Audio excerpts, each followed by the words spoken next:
예수님은 생애 마지막 일주일이 되는 시점에 예루살렘에 입성을 하셨었죠.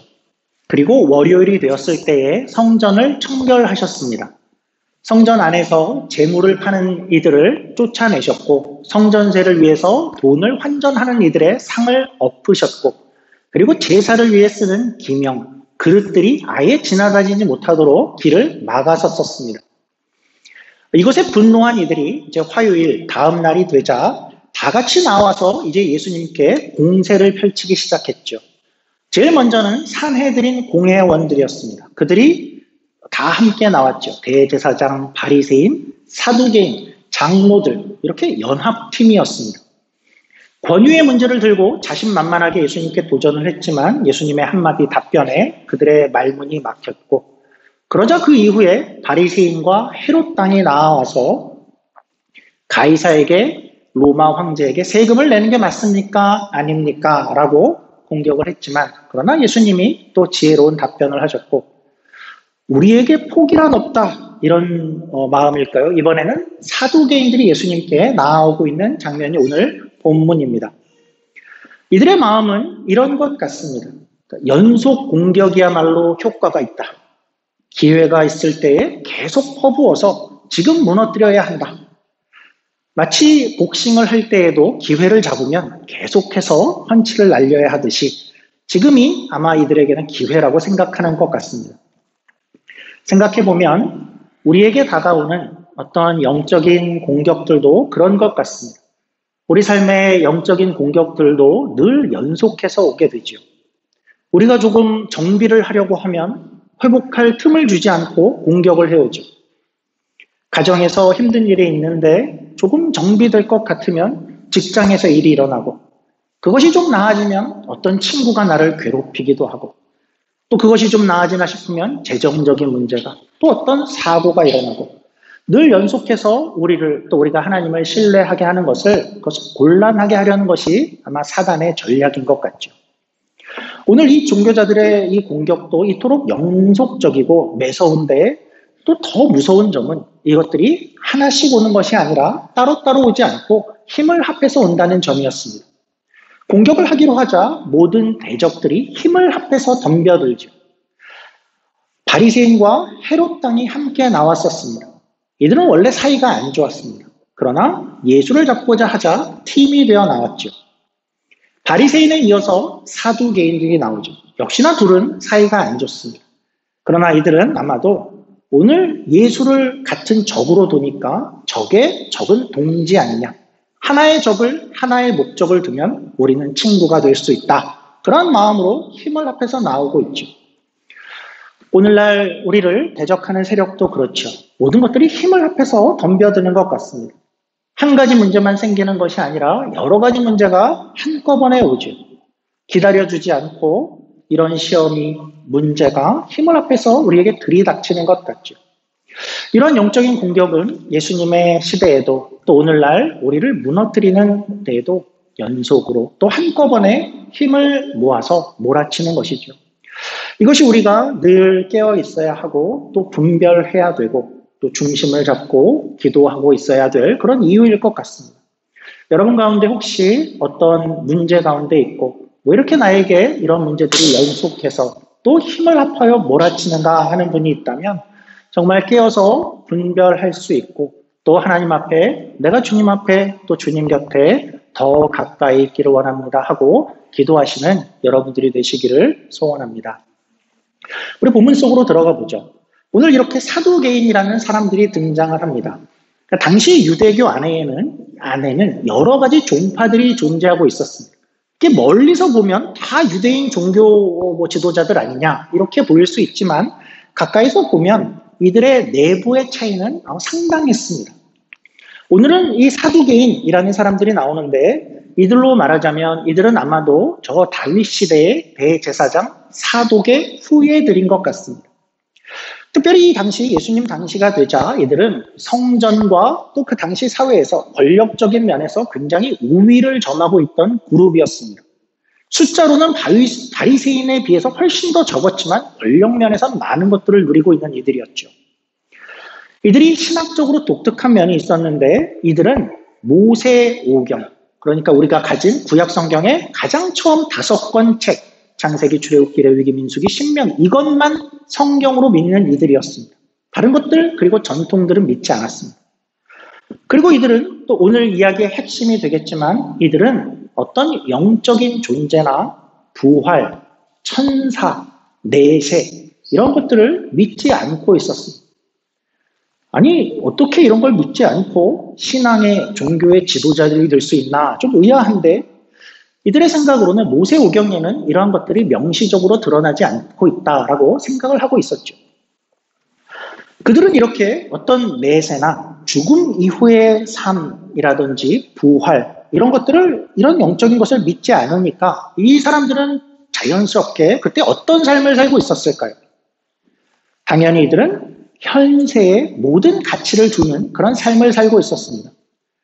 현재 내가 누리는 권력, 명예, 부, 재물, 그러니까 이게 전부다이죠. 그러니까 성전에서도 재물을 팔고 돈을 바꾸어서 이익을 얻으려 하고 여기서 부귀영화를 누리는 것이 그들의 모든 목적이 되고 그런 이익을 위해서라면 성전에서 이 자리를 지키고 권력을 유지하는 것이 이들의 최우선 관심사였죠. 그리고 권력을 위해서는 기꺼이 로마와도 지금 이 나라를 식민 통치하는 로마와도 기꺼이 협력을 하는 그런 이들이었습니다. 이들을 오늘날로 이야기하면 우리가 세속주의자들이다 또는 합리주의자, 이성주의자들이라고 이야기할 수 있을 것 같습니다. 그러니까 세상에는 초월이라는 것은 없고 신비, 영적인 것 그런 것은 없다라고 생각하는 이들이었죠. 또 이들을 우리가 이렇게도 부를 수 있을 것 같습니다. 이들은 현실주의자고 기회주의자다. 자신들의 현세의 이익을 위해서라면 로마도 이용하고 그리고 성전도 이용하는 그런 사람들이었죠. 그런데 이들이 오늘 지금 이제 화가 나 있습니다. 아마도 예수님 때문에 화가 난 사람들로는 제일 화가 난 그룹이 아니었을까 싶습니다. 예수님이 성전을 뒤엎으셨기 때문이죠. 이들에게는 현실이 너무나 중요한데 자신들은 성전에서 이익을 얻고 있고 권력이라는 면에서도 우위를 점하고 있는데 예수님 때문에 자기의 자존심과 권위가 말이 아니게 만신창이가 되고 말았죠. 그런 면에서 오늘 이렇게 이 본문처럼 이렇게 따로 나와서 예수님을 공격할 이유는 충분해 보입니다. 이들은 어떤 구절을 근거로 해서 이제 질문을 던지게 되는데 이 질문의 근거가 되는 내용을 먼저 한번 확인을 해보죠. 신명기에 있는 말씀인데요. 우리 주보와 우리 화면을 통해서 한번 보죠. 당시에 이스라엘에게 어떤 법이 있었냐 하면 형사 취수제라는 게 있었습니다. 여기 형사는 경찰이나 디텍티브는 아니죠. 형사, 형이 사망했을 때 취수, 형수를 취한다라는 그런 법입니다. 한번 읽어보겠습니다. 형제들이 함께 사는데 그중 하나가 죽고 아들이 없거든 그 죽은 자의 아내는 나가서 타인에게 시집가지 말 것이요 그의 남편의 형제가 그에게로 들어가서 그를 맞이하여 아내로 삼아 그의 남편의 형제된 의무를 그에게 다 행할 것이요 그 여인이 낳은 첫 아들이 그 죽은 형제의 이름을 잊게 하여 그 이름이 이스라엘 중에서 끊어지지 않게 할 것이니라. 이 내용은 이미 창세기에 그러니까 이 내용이 여기 율법이 되기 훨씬 이전부터 이미 이스라엘 안에서 이 족장 시대 때부터 이것은 지켜져 오던 그런 관습이었습니다. 야곱의 아들 유다가 있었는데 그 유다의 아들이 죽자 아들의 며느리 다말을 그 다른 형제에게 들여보내는 장면이 나오죠. 물론 둘째가 그때는 거부를 했었습니다. 그리고 또 룻기에 가보면 이런 장면도 있죠. 남편이 죽었는데 남편의 형제가 다 죽어서 그 이을 형제가 없자 에이 그럼 말자 할 수 없네 이런 것이 아니라 야 그러면 제일 가까운 친족은 누구냐 그 친족을 찾는 그런 장면이 또 등장하죠. 물론 이 법은 우리 현대적인 기준에서 보면 둘째가 형수의 아이를 낳고 이거는 말도 안 되는 것 같지만 사실 오래전 과거에는 이런 법이 과거 여러 문화권에서 존재하고 있었고 우리 한국의 그 삼국시대에도 부여나 고구려에도 같은 법이 있었습니다. 이 법의 취지는 물론 이런 거죠. 사람을 살리기 위해서입니다. 고대의 여자가 홀로 남으면 홀로 그 삶을 영위하기가 쉽지 않았었고 또 혹시나 그 여인이 다른 가문의 어떤 곳에 시집을 가게 되면 그 형이 가진 어떤 재산, 땅, 그런 것들을 다 잃을 수 있기 때문에 이스라엘로 치면 이스라엘 앞에서는 하나님이 각 지파에게 주신 유업, 그리고 땅 이런 것이 상실된다는 면에서 보존을 할 필요가 있었죠. 그래서 낳은 아들을 형의 아들로 올리고 그 가문을 이어가게 할 필요가 그때는 있었던 제도였죠. 또 오늘 이 사두개인들이 이제 이 제도를 가져와서 그러니까 이것이 문제다라는 것은 아니죠. 이것은 문제가 아닌데 이것은 맞는데 그러면 혹시 부활이라는 것이 있다면 그러면 이 맞는 이 법 때문에 굉장히 심각한 문제 또 어처구니 없는 일이 발생할 것 아니냐라고 공세를 해오게 되었습니다. 내용은 이랬죠. 결혼을 했는데 첫째가 죽었다. 그리고 이 여인이 둘째 아들의 아내가 되었는데 둘째가 죽고 셋째가 죽고 넷째, 다섯째, 여섯째 그리고 일곱째가 다 죽었다. 가상의 이야기지만 혹시나 이런 일이 생긴다면 그리고 나서 부활이라는 게 정말 있다면 나중에 부활 후에 다 같이 만나게 될 텐데 이 여인은 누구의 아내가 될 것인가? 여러분들은 어떻게 생각하십니까? 골치 아프네. 그렇죠? 혹시 이 여인에게 물어보면 이 여인은 뭐라고 답을 할까요?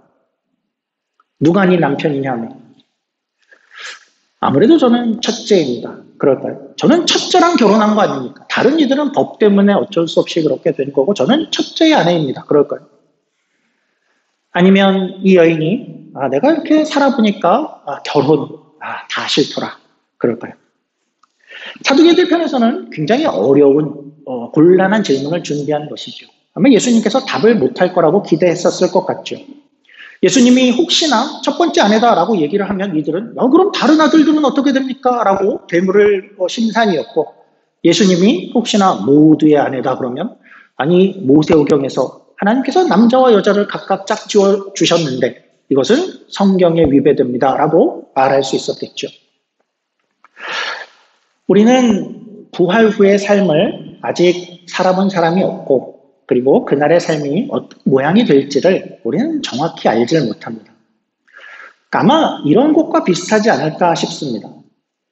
어떤 올챙이가 있다면 올챙이가 평생을 물속에서 살다가 그때는 정말 내가 개구리가 된다는 것이 어떠한 것인지 전혀 상상을 할 수 없었는데 어느 날 개구리가 되고 물 밖에 나와서 신선한 공기를 마시고 하늘을 점프하는 그런 것과 비슷하지 않을까? 또는 어떤 씨가 있는데 씨는 늘 땅속에 묻혀 있어서 그냥 죽은 것 같고 그냥 거기에 묻혀 있는 것 같은데 어느 날 껍질이 깨지고 그것이 생명을 가져서 땅 위를 뚫고 나와서 나무가 된다면 씨앗일 때는 전혀 나무가 된다는 걸 상상하지 못했는데 애벌레나 번데기가 나비가 된다는 것을 전혀 상상하지 못했던 것과 비슷할 것 같습니다. 앞으로 살게 되는 어떠한 삶을 전혀 상상할 수 없다라는 면이 조금 비슷할 것 같지 않을까 생각해 보죠. 우리는 아직 그날의 삶이 그런 것이 일어났을 때 어떤 모습일지 우리는 잘 알지 못합니다. 그러나 한편 성경이 이야기하는 데까지는 조금은 이해할 수 있는데 오늘 본문은 한 가지 일면을 보여줍니다. 그날에는 우리가 결혼이라는 것에 얽매여 있지 않을 것이다 라고 이야기를 하죠. 이것은 이렇게 얘기하면 실망하시는 분들도 있고 어떤 분들은 천만다행이다 라고 생각하는 분들도 있죠. 물론 우리는 서로를 알아보게 될 것입니다. 거지 나사로의 이야기에서 그 부자가 아브라함과 그 거지를 알아본 것과 같을 것입니다. 그러나 우리의 모든 관계는 전부 달라질 것이다 라고 이야기하는 것이죠. 결혼이나 주인과 종의 관계였다거나 어떤 상하 관계로 맺어진 모든 관계는 그런 세상의 관계가 그런 것들을 넘어서서 말하자면 모두는 그리스도를 신랑으로 한 신부로서의 어떤 새로운 관계 속에 들어갈 것이다 라는 것을 보여주는 것이죠. 그런 면에서 천사와 같을 것이다 라고 덧붙이는 것입니다. 우리가 죽어서 천사가 된다라는 뜻은 아니고 현재의 삶에서 맺어진 어떤 관계들의 한계 속에는 너희가 갇히지 않을 것이다 라는 면이 천사와 같다라고 표현하는 것입니다.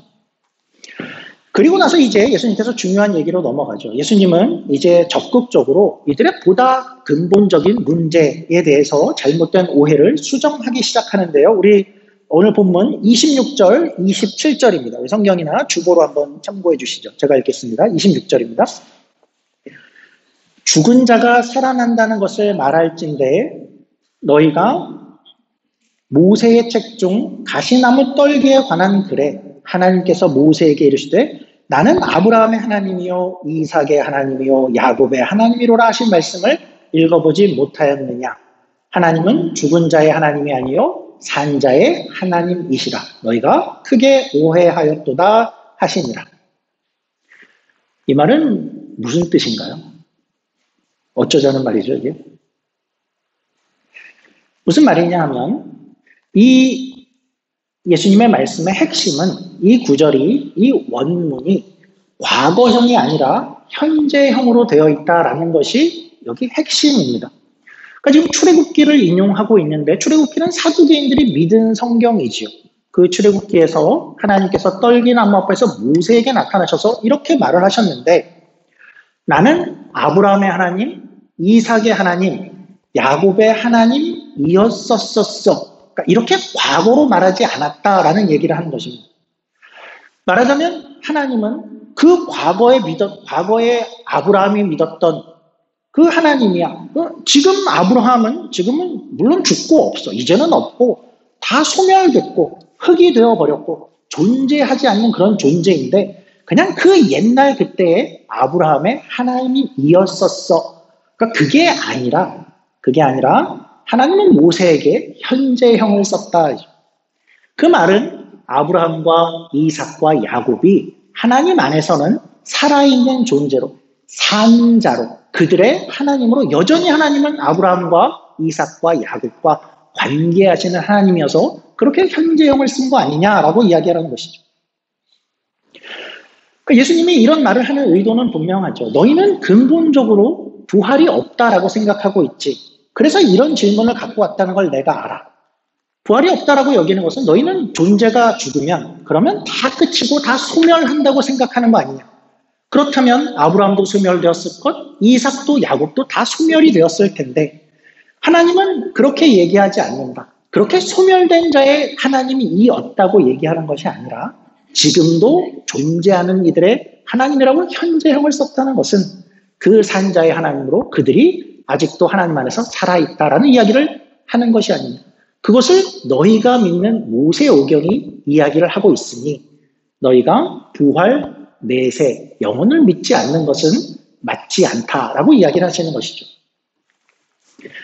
본문의 내용은 이렇고 이런 사고방식을 가진 우리 사도개인들인데 그런 이들이 단지 과거에만 존재하는 것은 아니죠.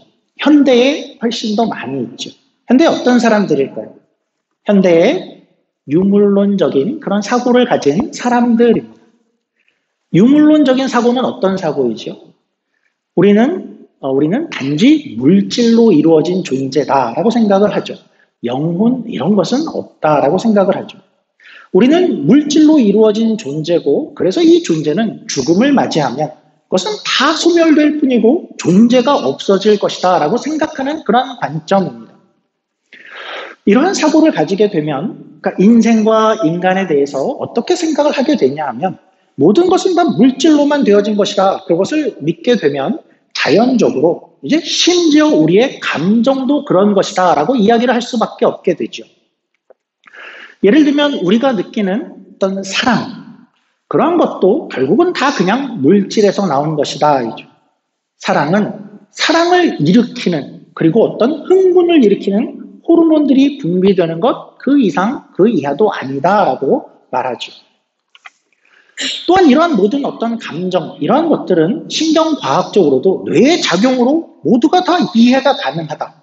뇌파의 차이로 모든 것을 감지하고 확인할 수 있고 그래서 모든 것은 물질에 관련되어 있는 것이고 물질의 반응의 결과일 뿐이다라고 그렇게 얘기하게 되죠. 물론 우리가 어떤 감정을 가지고 어떤 상태가 되었을 때 어떤 특별한 호르몬이 분비되는 것과 뇌파로 그것을 확인할 수 있다는 것은 맞습니다. 그러나 그것이 의미하는 것이 우리가 가지는 사랑, 우정, 자비, 긍휼, 충성, 헌신, 누구를 용서함 이러한 모든 것들이 단지 호르몬의 변화, 그것이 이끄는 결과냐 그러면 그것은 다른 이야기이죠. 특별히 유물론적인 생각을 가지고 이제 진화론을 지지하는 이들이 전혀 대답을 못하는 부분이 있죠. 그것은 생명의 시작에 관한 문제입니다. 한번 생각을 해보죠. 도대체 이 세상에는, 이 우주, 이 세상에는 어떻게 생명이라는 것이 들어오게 되었을까요? 모든 것이 진화되었다는 것, 사실 그것은 학설이고 증명되었다라고 이야기할 수는 없지만 만약에 그것이 설사 다 사실이라고 하더라도, 사실이라 하더라도 생명은 어디서 왔을까요? 아주 작은 물질 단세포에서 시작을 했다고 한다면 거기에 무슨 압력과 높은 온도와 전자기력 그런 충격을 준다고 하면 그 물질에서 생명이 시작될 수 있을까요? 우리 인간도 단세포에서 시작해서 분열하고 진화하고 땅으로 올라오고 미개한 유인원의 모습을 가지고 인간이 되었다 한다면 만약에 그렇다고 한다 하더라도 어느 순간에 생명이라는 것이 들어오고 인간은 지금 이런 생각과 사고와 이성과 어떤 사랑을 하고 희생을 할 수 있는 이런 생각, 이런 결단, 이런 것은 이런 영혼과 생명은 어디서 왔을까이죠. 애초에 이런 것이 물질에서 비롯될 수 있다라고 생각하는 것, 그 자체가 굉장히 큰 의문이죠. 이 영역은 유물론적인 관점에서는 사실 접근이 불가한 영역이죠. 우리가 살아가는 데에는 생각컨대 두 가지 방식이 존재한다고 여겨집니다. 첫째는 이런 유물론적인 사고를 가지고 삶을 살아가는 것이죠. 우리는 물질에 불과하다. 내세나 영혼이나 그런 것은 없고 다 소멸될 것이다. 우리가 느끼는 모든 감정, 우정, 사랑, 자비 이런 것도 다 호르몬의 작용에 불과하고 이것은 그래서 영원할 수가 없다. 시간이 지나면 아무 의미가 없이 사라질 것이다 라고 믿고 사는 것이죠. 이런 사고를 가지게 되면 제 생각에는 아무리 생각을 해도 결국 이런 생각은 우리의 삶을 어디로 이끄냐 하면 제 생각에는 허무주의나 쾌락주의로 이끌 수밖에 없다라고 여겨집니다. 생각을 해보죠. 여러분이 만약에 우리가 사는 삶이 정말 인생의 전부라면 그리고 우리는 나중에 모두가 다 죽을 것인데 거기서 죽어서 흙으로 돌아가고 우리의 영혼은 없고 다 소멸하고 그냥 nothing이 된다고 한다면 그럼 우리 인생은 어떤 의미가 있는 것일까요? 우리가 오늘을 이렇게 열심히 살고 뭔가를 성취하고 돈을 벌러 나가고 승진을 하고 영주권을 따고 건강하려고 하고 더 좋은 집을 가지려고 하고 또 때로는 남을 돕는 선한 마음으로 어떤 일을 하기도 하고 때로는 너무나 고통스럽지만 그것을 인내하고 참으면서 버텨내고 있는 오늘 이 현실이 죽고 나면 무슨 의미가 있을까요? 이렇게 살든 저렇게 살든 모든 것이 다 nothing이라면 무슨 의미가 있을까요? 물론 우리는 대답을 한 가지 가질 수 있죠. 저는 그렇게 죽더라도 저는 우리 자녀에게 좋은 삶을 남겨줄 것입니다. 좋은 대답입니다. 좋은 의도지요. 그런데 그 자녀의 삶은 그도 언젠가 죽을 것이고 그도 아무것도 아니라면 시간이 한 100년이 지나고 200년이 지나고 한 10,000년이 지나가면 오늘 우리가 이렇게 또 우리의 자녀가 아둥바둥 사는 것이 무슨 의미가 있을까? 사실은 인생을 이렇게 생각을 하고 이 세계를 그렇게 바라보고 그리고 생각하고 고민한 사람들 그들이 이르는 첫 번째 결론의 지점이 허무주의입니다. 우리는 결국 아무 의미가 없는 인생을 사는 것 아니냐 아무것도 남지 않는다면 우리가 왜 아둥바둥 해야 되는가이죠. 대표적인 것이 히피 문화이죠. 그들은 어떤 요구, 어떤 제도 이런 것들을 저항하죠. 그게 무슨 의미가 있냐죠. 마약, 환각에 빠지죠. 내가 오늘을 멋있게 살던 춥게 지내던 너무나 고통스럽게 밖에서 노숙자가 되든 그게 무슨 의미가 남겠냐 그런 생각을 갖는 겁니다. 100년, 200년이 지나면 아무 차이가 없다라고 여기는 것이죠. 그리고 이런 생각은 많은 경우에 쾌락주의로 우리를 이끌기도 합니다. 세상에 어차피 남는 것이 아무것도 없으면 우리가 왜 고생스럽게 뭔가를 절제하고 그런 시간들을 가져야 되냐. 우리가 하고 싶은 것, 우리의 욕망이 이끄는 대로 그렇게 이 순간을 살아내는 것이 그냥 최선이 아니냐라고 생각하는 것이죠. 도덕, 윤리, 남의 눈치를 보는 것, 그게 무슨 의미냐? 왜 나를 그렇게 억눌러야 되냐라고 생각하게 되는 거죠. 그것이 과격해지면 술, 마약, 남의 아내, 어떤 사람도 나의 성적인 대상으로 삼을 수 있고 더 화가 나면 그냥 죽이면 되는 거 아니냐. 그렇게 되어지는 것이죠. 저는 이런 허무주의나 또 쾌락주의 이렇게 살기로 한 사람들을 일면 존중합니다. 그러니까 잘했다는 것도 아니고 맞다는 것은 아니지만 그렇게 살기로 한 사람들은 적어도 세상을 어떻게 보느냐에 대한 솔직한 결론과 정직한 반응을 갖고 있다라고 생각하기 때문에 모든 것이 물질이고 소멸될 것이라면 그것이 맞다면 이렇게 사는 것이 맞아 보이죠. 근데 기독교의 삶은 그렇지 않다라고 이야기를 하죠. 우리는 믿는 바, 우리는 육체나 물질 그렇게만 존재하는 것이 아니라 영혼의 존재를 믿죠. 우리가 생각하고 고민하고 사랑하고 기뻐하고 슬퍼하는 것이 하나님께서 주신 생명과 그 영혼에 거기서 출발한다고 있습니다. 우리는 그런 면에서 사두개인과 같지 않고 영혼과 부활과 영원을 믿습니다. 우리에게 주어진 그 영혼은 오늘도 하나님을 감지할 수 있고 하나님과 교제하며 그의 일하심을 볼 수 있다라는 것도 믿죠.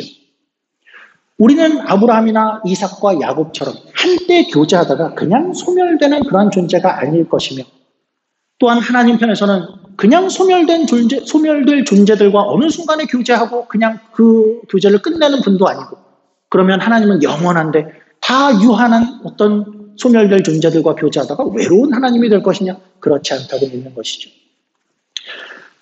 우리의 죽음 후에도 하나님께서 우리와 교제할 것을 부활의 교리 안에서 믿는 것입니다. 예수님은 왜 부활을 하셨을까 할 때에 한 가지 면은 이런 면입니다. 우리에게 이런 소원을 그리고 이런 것을 눈으로 보게 하기 위해서입니다. 하나님은 이 일을 날마다 행하지는 않습니다. 이 사람 저 사람 죽은 사람들을 살려내시지 않습니다. 그러나 특별히 그때 이 일을 하신 이유는 우리가 죄와 죽음과 사망, 눈으로 보는 이것 안에 우리의 인생이 갇혀질 것을 하나님께서는 그렇게 아시기 때문에 그 길이 모든 길이 아니며 우리에게 새로운 미래가 있고 길이 있다는 것을 예수를 통해 보여주신 것이죠. 그런 면에서 우리가 단지 소멸된 존재가 아니다라고 생각을 한다면 우리의 삶은 사두개인과 같을 수 없는 것이죠. 그들은 어떤 삶을 살았다고요? 자기의 현세 이익을 위해서 그리고 현실만을 보며 이기적인 삶을 살았죠. 오늘의 삶이 영원과는 아무 관련이 없기 때문에 현재 나만을 위해서 사는 것이죠. 우리의 삶이 전부가 아닙니다라고 생각하는 사람들을 오히려 조롱했을 것이고 자기가 모든 세상을 바로 이해하는 양 자기만의 세계에 갇혀서 살았을 것입니다. 우리는 그렇지 않죠. 우리가 사는 삶은 우리가 삶을 살아내는 모든 순간들과 모든 결정들과 여기서 맺는 모든 관계들은 사실은 영원한 가치로 남을 것입니다. 그 모든 것들은 단지 소멸해서 끝이 나는 것이 아니라 오늘 우리가 남을 돕는 것, 친절한 것, 정직한 것, 신앙을 돕고 권면하는 것, 이런 모든 것들이 다 소멸하는 것이 아니라 영혼 속에서 가치를 가질 수 있다 하는 것이 하나님의 설명이고 그리고 우리가 믿는 바인 거죠. 그래서 우리는 사는 것이 달라질 수밖에 없는 것이죠. 모든 우리의 삶이 영원한 가치 속에서 또 영원 속에서 그것이 빛을 발하며 의미를 갖기 때문이죠. 그래서 우리는 다른 사람이 될 수 있는 겁니다. 이 얘기를 이런 식으로 표현을 하죠. 우리는 부활의 일상을 사는 것이다 라는 것이죠. 우리 하루하루가 끝나가고 의미 없는 하루가 아니라 저 부활 속에서도 의미를 가지는 오늘 하루를 살아가는 것이 기독교의 삶의 모습이고 자세가 되어야 된다라는 것이죠. 이것이야말로 오늘 보여주는 사두개인과 다른 그러한 삶이요. 하나님께서 또 예수님께서 모세에게 나타나신 그 말씀을 통해서 영원히 산자의 하나님이 되시는 그리고 우리의 하나님이 되실 것들을 보여주시며 우리의 삶을 보여주시는 모델이 되는 것입니다. 우리의 영혼 속에서 부활을 살며 부활을 기억하며 그것을 소원하며 기뻐하며 함께 사시는 그런 여러분이 되기를 주님의 이름으로 축원합니다. 기도하겠습니다. 하나님 아버지, 우리가 사두개인이라는 사람들을 살펴봅니다. 그들은 부활을 믿지 않으나 교회의 지도자가 되어 있습니다. 그리고 지도자의 위치에 서서도 자신들의 이익만을 위해, 현실만을 위해서 살아가는 그러한 모습들을 바라봅니다. 하나님, 우리 안에 새로운 눈, 그리고 우리에게 깨우쳐준 그 진리를 우리가 잊지 않게 하시고, 우리의 오늘 일상은 일상으로만 의미가 있는 것이 아니고, 이것으로 소멸된 세상을 사는 것이 아니라 영원을 향해서 또 부활의 일상을 사는 것을 우리가 기억하게 하시고, 그것에 합당한 오늘 하루를 살아갈 수 있는, 그렇게 살아낼 수 있는 우리 모두가 되게 하여 주시옵소서. 감사하며 예수님 이름으로 기도드립니다. 아멘.